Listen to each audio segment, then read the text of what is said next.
Hello అందరికీ. Fish curry అండి మా హస్బెండ్ చేస్తున్నారు. ఫస్ట్ మ్యారినేషన్ కోసం గిన్నెలో ఆయిల్ పోసేసుకుంటున్నారు. కారం వేసుకున్నారు. 4 స్పూన్స్ పసుపు వేసుకుంటున్నారు. అల్లం,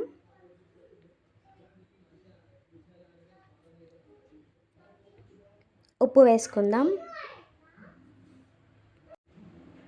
ధనియాల పౌడర్, వేయించిన ధనియాల పౌడర్, గరం మసాలా ఇవన్నీ వేసేసుకొని అలా కలిపేసుకొని పీసెస్కి పట్టించేసుకుందాం. 3-4 టైమ్స్ అలా పీసెస్ని ఉప్పు వేసి కడుక్కున్నారు. సో అలా ఫ్రెష్గా పింక్ కలర్లో ఉన్నాయి. సో అలా అన్నీ మిక్స్ చేసి పెట్టేసుకుందాం. చింతపండు నానబెట్టేసుకుందాం. ఆనియన్స్, మిరపకాయలు రెడీ చేసుకుందాం.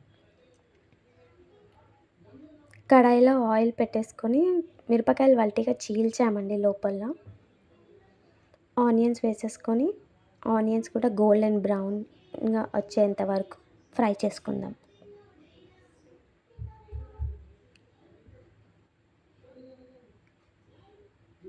ఫస్ట్ పసుపు వేసుకుందామండి. అల్లం వేసినాక పసుపు వేయొచ్చు, కానీ కొంచెం పచ్చి స్మెల్ పసుపు ఉంటుంది అన్నట్టుగా మేము ఎప్పుడు ఆయిల్లోనే పసుపు వేసుకుంటాం. పసుపు ఫ్రై అయ్యాక అల్లం వేసుకుందాం. అల్లం కూడా మంచిగా ఫ్రై చేసుకుందాం.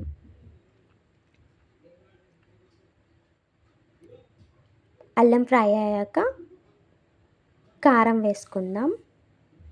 మనం పీసెస్కి మసాలాస్ వేసాం కదా, అవే మసాలాస్ అండి, మళ్ళీ మేమేం వాడలేదు.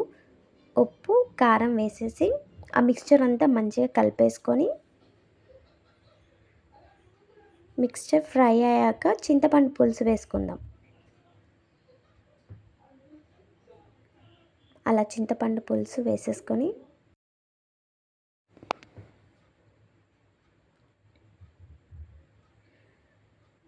మంచిగా ఉప్పు, కారం అన్నీ కలిసేటట్టు కలిపేసుకుందాము. అలా ఆయిల్ పైకి తేలుతున్నప్పుడు కొన్ని వాటర్ వేసుకుందామండి. మనకి ఎంత కావాలో అంత వాటర్ కన్సిస్టెన్సీ చూసుకొని వాటర్ యాడ్ చేసుకుందాం. ఇంకొన్ని వాటర్ యాడ్ చేసుకొని బాయిల్ అయ్యే టైంలో ఫిష్ పీసెస్ అన్నీ డ్రాప్ చేద్దాం. అలా బాయిల్ అవుతున్నప్పుడు ఫిష్ పీసెస్ వేసుకుందామండి. ఇప్పుడు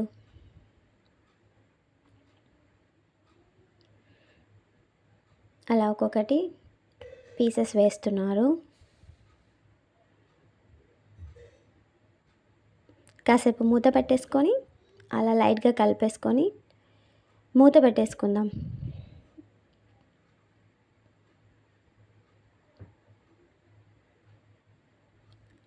అలా మనకి పీస్ ఉడికిపోయిందన్న స్టేజ్ వరకు ఉడకబెట్టేసుకొని కొత్తిమీర ఆకు వేసేసుకొని కొత్తిమీర కూడా కొంచెం అందులో కుక్ అయిన తర్వాత మన ఫిష్ కర్రీ రెడీ.